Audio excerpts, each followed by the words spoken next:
my god, it has been a minute.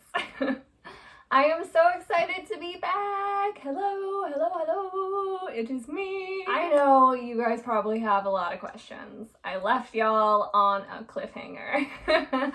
And I am so excited to say that today I am currently 8 days post-op from my laparoscopic excision surgery. Dun dun dun dun! So, I saw your comments. I've read them and I listened to your guys' advice and I found a different doctor.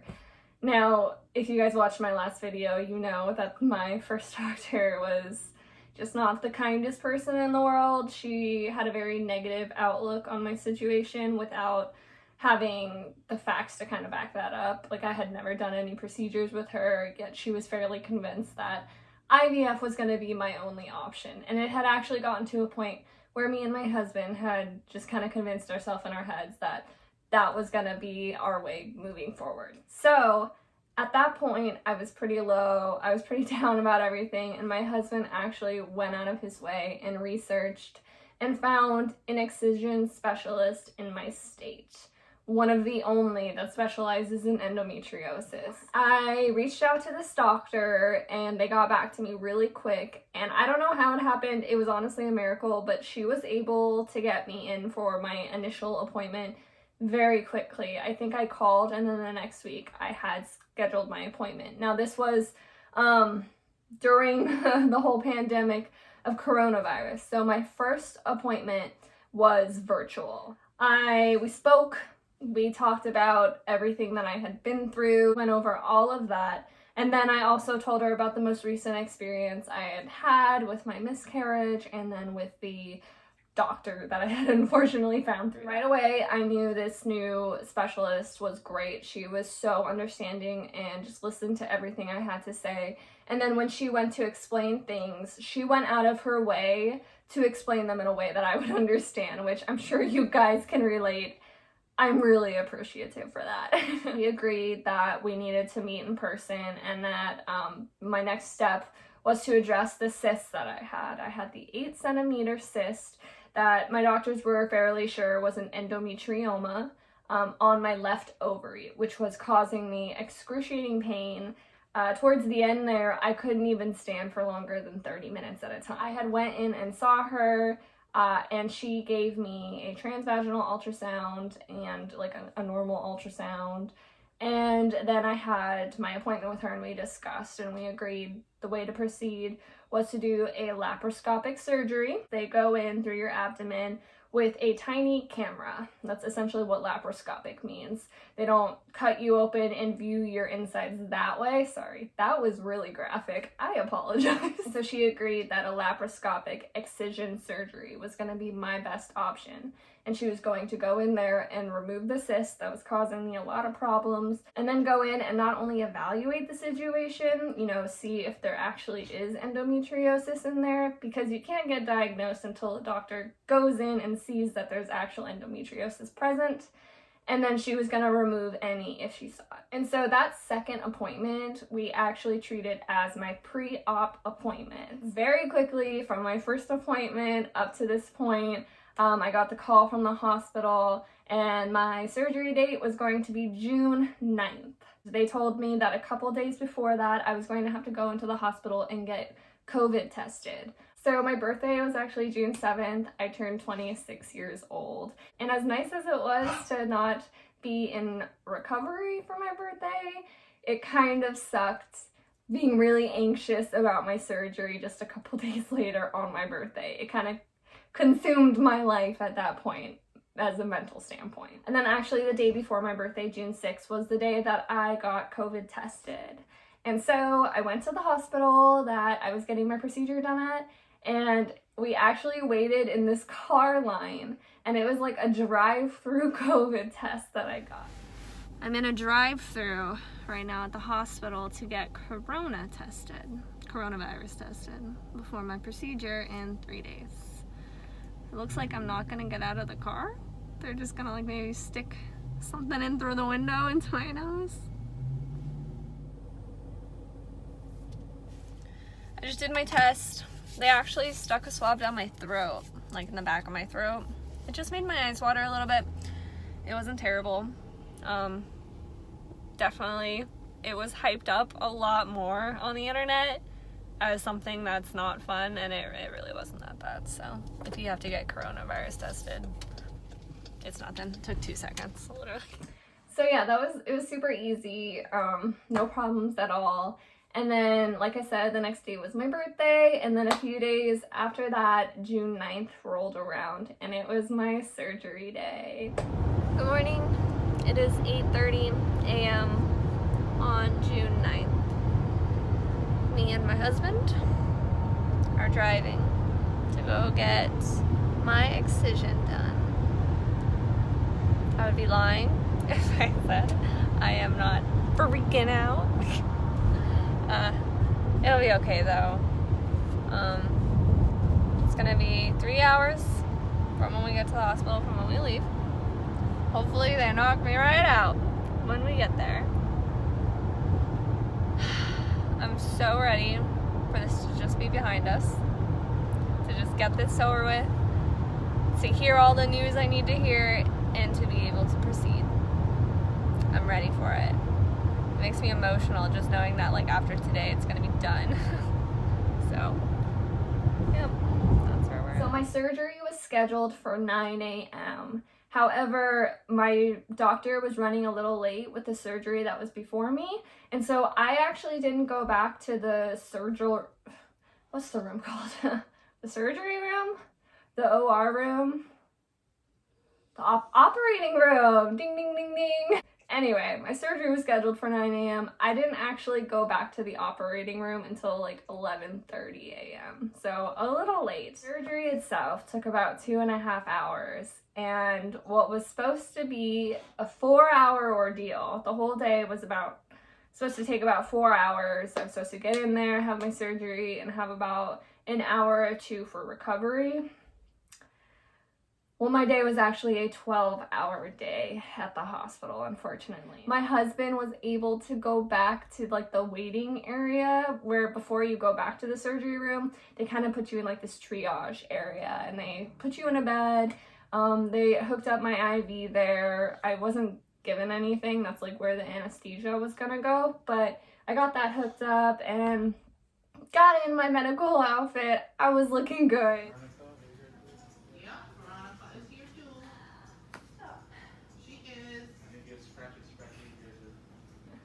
Finally, they wheeled me back. I met the anesthesia guy first. He was super nice, asked me a bunch of questions about my history. Right before they wheeled me back to the operating room, they gave me a sedative to like just relax me, and my nurse was so sweet.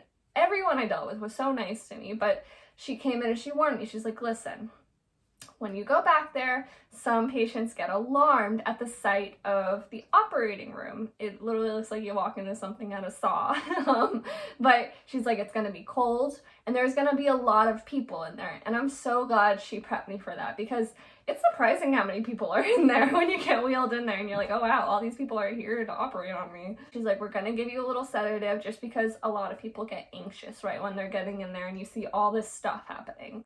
I remember being wheeled down the hallway and I was just so giggly, and I was telling my nurse that had warned me, I was like, I feel so good right now. I feel great. Bring it on. Like, I was just pumped for this, and I don't know, for some reason in my mind, I felt like I needed to get my nurses pumped too. But that was really comforting to me is the anesthesiologist guy. He was right by my side the whole time, and he said that during my surgery, his only job is to stand there and watch me how it reacts. And that was really reassuring to me. He gave me the anesthesia. They put an oxygen mask on me. I remember the feeling of the anesthesia going up my arm. It's not like a burning feeling or anything. It's just really cold. And you do taste a little bit of like a metallic taste. Next thing I knew, I was waking up in recovery. It was that quick. And again, my anesthesiologist was right there when I was waking up too. I had a nurse watching me, and then I had him kind of off in the distance, but I could see him. I didn't do good. I didn't do good at all coming off the anesthesia. This is where what was supposed to be a 4-hour thing turned into the 12-hour. I woke up so out of it. I just was so tired. I didn't want to wake up. It was really hard for me to open my eyes and come to. And I remember my nurse was just so nice, and she was like, if you feel like you need to sleep, sleep. And I'm like, yeah, I just remember telling her, like, I can't get up yet. I can't get up yet. A few hours passed, and I just kept waking up and going back to sleep. A few hours passed. And like at this point, it's like maybe 5 hours after my surgery of me just trying to wake up. And then I finally wake up, and of course the first thing they do is they want you to use the restroom. They want you to go pee. TMI, guys, if you're here and you're not used to the TMI, welcome, but TMI, I went pee and there was a lot of blood. But at first I'm a little like, oh god, no, because they collect it for you, like they take it. And the nurse was like, no, this is totally normal. We're so glad that you went. That was the biggest thing. I ended up going a few times after that, and over time, like, there was no more blood in my urine. All right, there we go. Here's where the nausea just kicked my butt. I couldn't move without wanting to throw up. And mind you, I just had an abdominal surgery. So imagine heaving with fresh, I have 4 incisions. It wasn't fun, guys. It really wasn't fun. I just couldn't stop throwing up, and they had to give me so much medication for nausea. And then finally, as soon as they did all that, like, I did feel better, and I was able to just like chill and like actually recover so that I could go home. But thankfully I was able to leave that night and go home and just go to bed, which was great. So, recovery. My recovery has actually been pretty good. Honestly, it's been pretty easy. Pain-wise, I haven't been in too much pain, honestly. My incision site got pretty bruised, which my doctor said is normal. I bruise easily as a person regardless. Now, as far as pain medication they give you, I was prescribed a narcotic, and I did take that for the first 2 days after my surgery. After that 2 days, I did 1 day of ibuprofen, and then 4 days post-op, I haven't taken anything since. My worst symptom post-op was constipation. It's no surprise the narcotics make it hard for you to go, so if you could avoid taking them, I would suggest it. If you need them for the pain, take them. Don't be in pain. Don't put yourself through that. Now let's talk gas pain. So during the procedure, they inflate your abdomen with gas, like I said, so they can move around and see things better.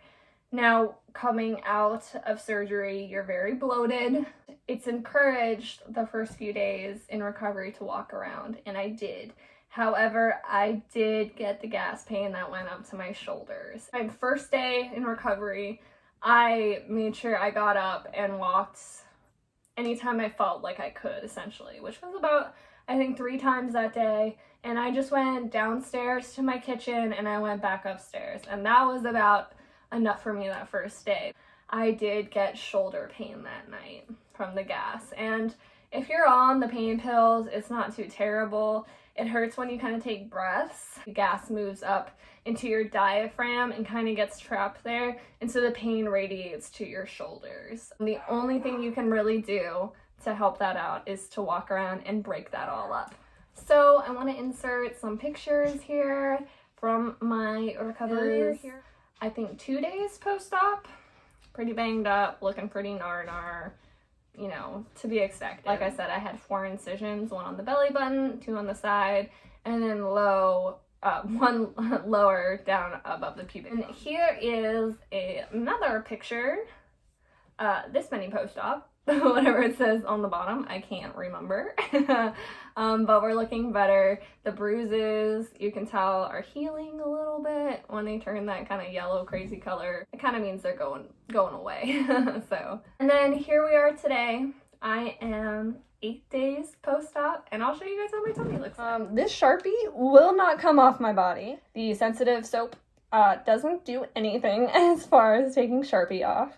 Also, I have dry blood under this one, but that's like under this glue that they've used. So until that glue kind of comes up, that's kind of staying there. As well as the other ones, like if it looks like there's some dry blood, it's because it's under this surgical glue. At the end of this video, I saved for my actual diagnosis. What came of all this? What is my fate in the TTC universe? So, My surgery was a successful one. They did remove the endometrioma that was on my left ovary, and it was confirmed that it was an endometrioma. They sent out a biopsy of it and confirmed it was nothing scary or bad. That being said, I was diagnosed with stage 4 endometriosis.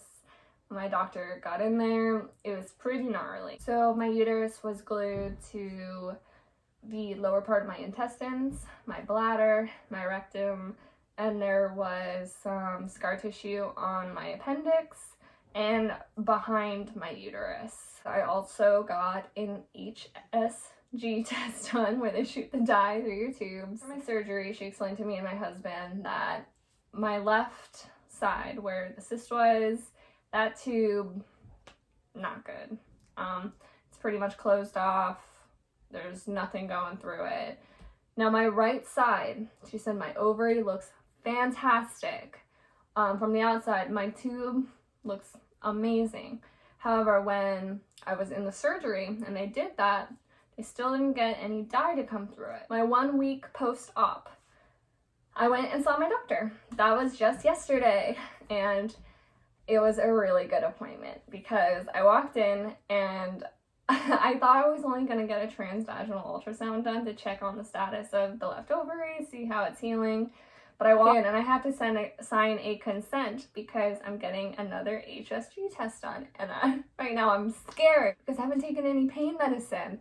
And I'm like, oh no, is this gonna hurt? Like, I've watched videos of women saying like it hurts really bad. So she goes to insert the catheter and guys, it didn't hurt at all. I didn't feel anything. So we're watching the screen because, you know, we're looking for the dye to come through the tube.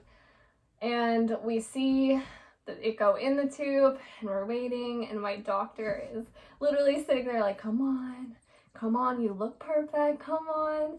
And then all of a sudden it just comes gushing out my right side, and she literally like cheered and it was really nice to see, and it was a really happy moment. And so she says that as of right now, her medical opinion is that I stand a fairly good chance of naturally conceiving in the next 4 months.